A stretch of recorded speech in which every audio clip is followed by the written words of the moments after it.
All right, listen to the difference. First, you're going to hear the unprocessed audio before I engage the plugin, and then I'll switch it on, and you can really hear what this processing is adding to the audio. I do a lot of animation, and I do a lot of commercial and radio, like a whole bunch of different things. But my agency likes our demos to be submitted between -6 and -3. Now, to me, I'm hearing more clarity, less mud in the audio, but I feel like it gives it a little bit of authority to the sound without sounding too processed. Now, in this video, I'm going to walk you through exactly what I've done and how I've adjusted this plugin to achieve this sound. So my name is Lenny B. I am glad you're here. I am a voiceover audio engineer, and what I do is help my clients make a better connection with their audience. I do that in a bunch of different ways. I help people with podcast coaching and consulting, but one of the things I do is create custom audio processing chains for my clients, and that means if you're doing any kind of recording onto a microphone, you might be a podcaster, you might be competing as a voiceover artist, you might have your own YouTube channel, maybe you're just creating videos or content to promote your own products for your business and doing marketing. I think one of the most important things is to make sure that you make a really strong emotional connection with your audience. And sometimes that means just improving the sound of your voice capture onto the microphone. A lot of times there's a boxiness that we hear when we record our voice onto a mic, and it could be the microphone, but likely it's not the equipment that you're using. Most of the time, it's the room. And one of the things that I've done is taken out the boxiness with a parametric EQ. And then once you do that, you've got a nice, clean, balanced recording. It's a nice palette to work from. And at that point, you can add further processing to do what I call sweetening. And really what you're doing is accentuating the pleasing parts of the voice. And that's what we're going to do in this video. I'm going to walk you through that sweetening process using the Ultra Channel by Eventide. And so let's take a closer look at that plugin. All right, this is the Ultra Channel. And it's got quite a few, actually, it's got too many things when you're talking about processing voiceover. I'd imagine it's probably designed more for the vocalist, but this can absolutely work. And it's just another example of one of the processing plugins that could be used to process voice. The things that we won't use is the micro pitch shift. I'll show you what that does. And there's a stereo delay. So this is kind of like time effects here on the bottom. But we're going to focus on this first top row here. We've got an input phase. We've got a gate, which we're going to try to use kind of lightly because it's rather abrupt compared to how I'm used to the expander in the Schoeps Omnichannel. We have a compressor, which I'm going to probably use as a de-esser because we could just focus this compressor on particular frequencies that give us sibilance. And we've got another compressor. Now, this is based on a classic, the Omnipressor, or the O-pressor is what they're calling it here. It's just a huge compression sound that can do so many different things, just classic, and decades old. I think the original hardware unit came out maybe in the 70s, I think, early 70s. We've got a 5-band parametric EQ and then an output with a transformer sound, which gives us a little saturation.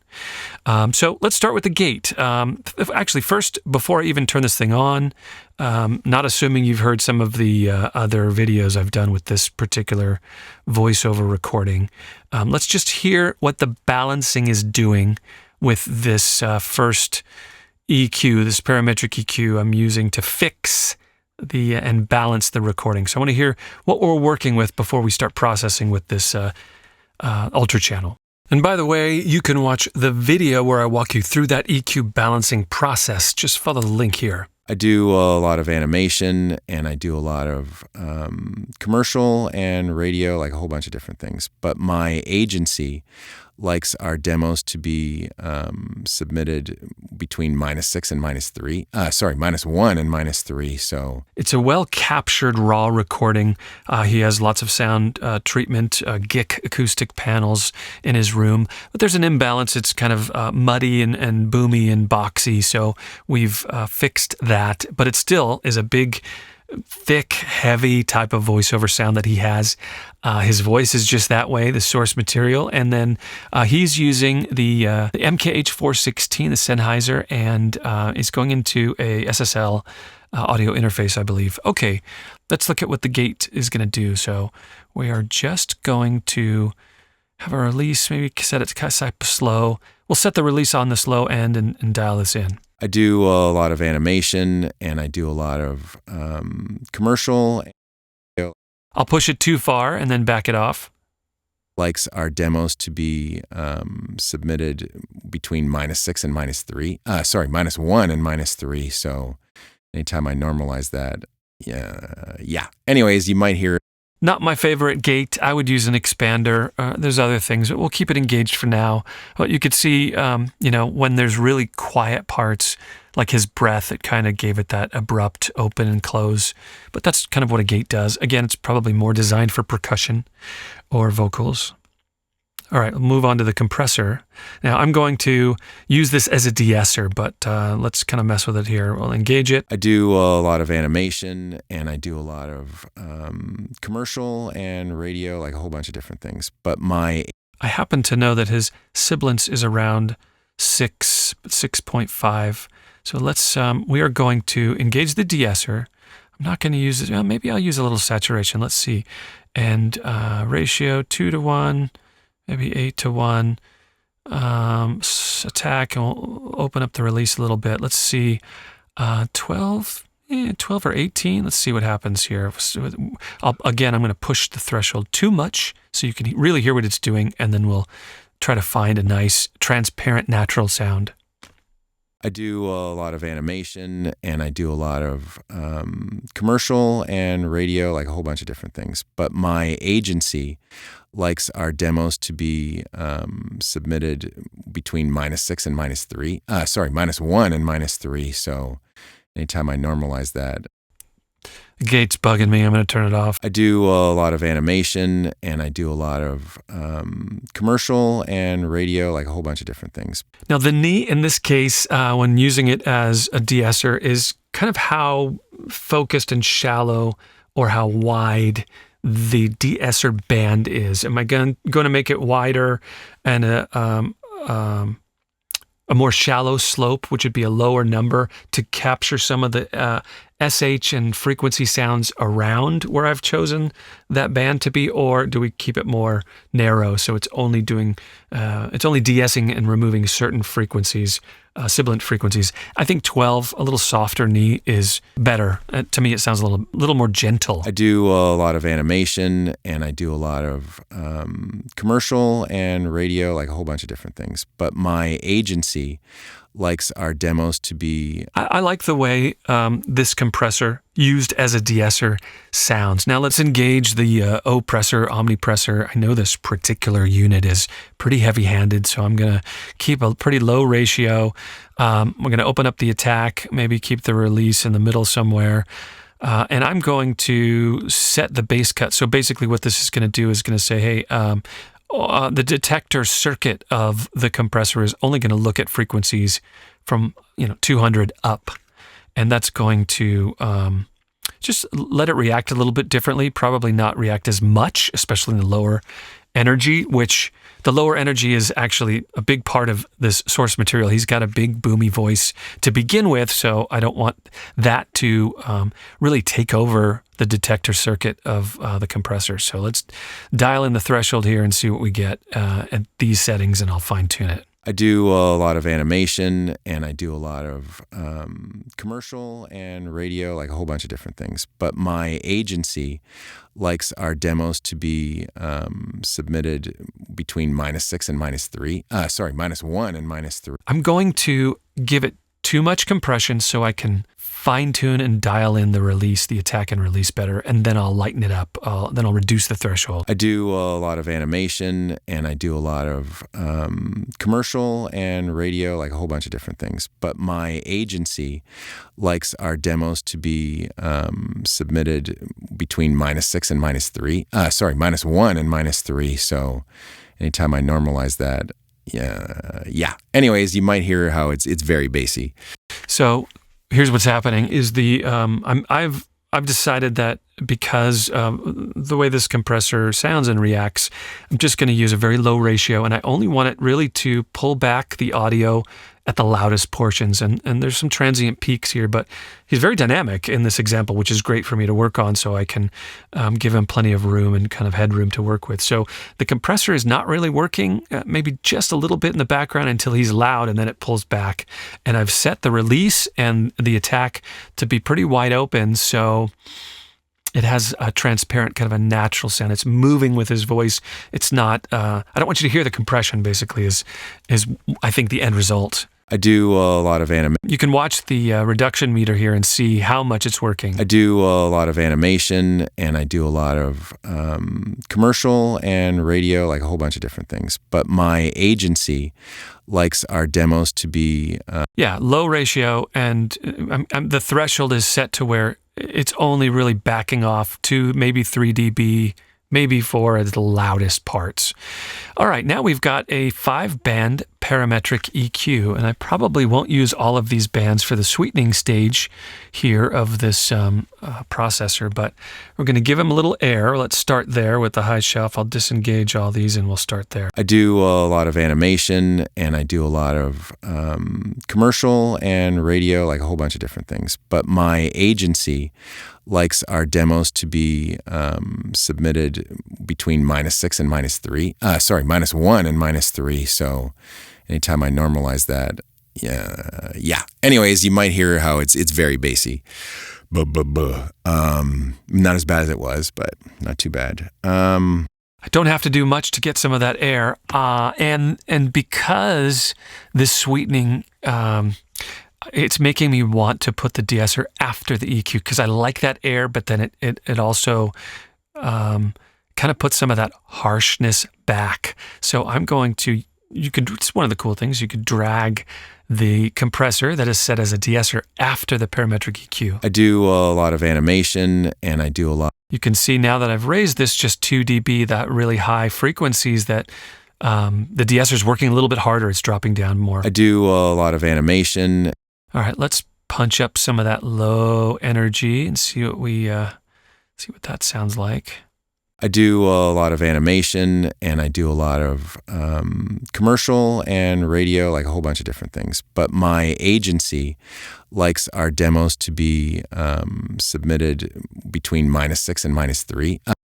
All right, I'm going to push up a little bit of mid clarity around 1K. Let's see what that sounds like. I do a lot of animation, and I do a lot of commercial and radio, like a whole bunch of different things. But my agency likes our demos to be submitted. I do a lot of animation, and I do a lot of commercial and radio, like a whole bunch of different things. But my agency likes our demos to be... Okay, I've lightened up the threshold of the de-esser a little bit, so it's not working as hard, and brighten things up a touch. Maybe that's a little too much, but I like that clarity. And let me just kind of look over all this. The transformer is not engaged. Let's see what that does. It's going to add a little more saturation, maybe give it a little bit more of a compressed, reducing the dynamics type of sound. Let's see what, and then I'm also going to keep an eye on my output levels here and make sure we're gain staged properly. I do a lot of animation, and I do a lot of animation, and I do a lot of commercial and radio, like a whole bunch of different things. But my agency, I do a lot of animation. I do a lot of animation, and I do a lot of animation, and I do a lot of animation, and I do a lot of commercial and radio, like a whole bunch of different things. All right, I'm liking kind of what it's doing. It seems to me like it's giving kind of a big, bold sound, brightening things up. It's sweetening, and that's really what we are doing with the second half of the processing. I don't think it's bad, but one of the things it does, I've got my favorite tools. You can use lots of EQs to do the sweetening. You can use lots of compressors to reduce the dynamic range. They're all tools. So which tools help you reach your intended artistic goal? It's kind of like which tools suit you better. So, the know-how kind of can allow you to modify and shape and mold and sculpt the audio, but what tools make it easy for you to think about something and it just happens. And yes, that's the sound I want. And you get used to them. So, I don't use this one very often, but I've had it in my plug-in arsenal for quite a long time, and I wanted to do a video on it just to show you. I love Eventide or Eventide, depending upon how you want to pronounce it. And then the Omnipressor is a fantastic compressor. Not a fan of the gate for voiceover, but it absolutely does a good job. So I'm going to play for you the before and after so you can really hear the difference. But I want to offer you the opportunity to send me your voice. If you want to hear what your voice can sound like with my custom processing, I balance the EQ and get you a nice balanced sound, and then can sweeten your voiceover so it could give you an opportunity to hear the potential of what it could sound like, processed or polished or fine-tuned. And you can always, I actually ask for instruction. Give me some direction, because I want to get the sound that you want. And I want to give you the confidence. Getting you a demo of what your voice can sound like with my custom processing is free. I do that. I send you a demo, an example of what my processing sounds like, and I do that for anyone who sends me an audio clip. It's really easy to do, to submit your audio. There's no obligation to buy anything, but you can hear a demo of what my custom processing sounds like on your voice. Go to my website. It's lennyb.com. That's where you start. It's really easy to submit your audio. And once you get to my website, you're going to see a red button at the top right of the homepage there. You click on that button, it says submit your voice, and you're going to run into 3 steps. And these are the instructions on how I need your audio and how you can send me your raw audio file so I can process it absolutely free for you. Step 1, it's some guidelines about how to send me the audio. Step 2, you need to fill out the form, and it's going to be on the page. You'll see it. And basically the form is really simple. It's just your contact information, some background about you and the equipment that you're using and your sound treatment, your goals, your struggles. I want to know and get an idea of what you're looking for in a processed sound. What is going to help you feel more confident? What are you striving for? What have you been struggling with? And step 3, you go to your email and you're going to see a message from me and a link to where you can upload your audio. And it's going to look like this. This is what, once you follow the link, it's going to look just like this. You can drag and drop or upload your audio submission, and it comes right to my desktop. Now, you may be thinking, I don't know if I'm going to send my audio to Lenny. It's not good enough yet, or I'm not really sure if it's ready for prime time. That's actually the time I can help you the most. When I hear deficiencies or something that could be improved in your raw recording, or an issue with your recording level or the mic or the connections that you're using, that is a cue for me to say, hey, try this. It's going to help you. I don't criticize you, so I don't want you to be shy or hesitant to send me the audio. The only thing that's going to happen is I'm going to make suggestions to help you, or just give you an example of what the processed sound is like. Now, I do give you the opportunity, if you want to purchase the custom processing, you can absolutely do that. We can get it on your machine. And I walk you through all the details of how we can get that done. But there's no obligation to buy. You getting the free custom demo example of what my processing sounds like, it's absolutely free. Okay, now I'm going to play for you the disengaged Ultra Channel, so you're not going to hear any of that processing first, and then I'll engage it so you can hear just what the Ultra Channel is doing. I do a lot of animation, and I do a lot of commercial and radio, like a whole bunch of different things. But my agency likes our demos to be submitted between -6 and -3. -1 and -3. So anytime I normalize that, yeah. Anyways, you might hear how it's very bassy. To me, I'm hearing a little more clarity. It's pushing forward a little bit more. It sounds louder. The average volume of the loudest, even though if you look at the meters, it's fairly the same loudness. Actually, I think it's the average loudness is it's just a couple dB higher. So it is a little bit more. I could push back some of the gain. So it's not as loud, so it's more even, but it's really very close, actually. Let's listen once again. Listen for that clarity. Listen for the high end. It becomes really intelligible, but it's not harsh because of the because of the de-esser. There's a thickness and a consistency. I think the compressor, the omnipressor really does that, the oppressor. There's less difference between loud and soft. So it's got this consistency that keeps your attention and draws you in, I think. It's definitely a processed sound.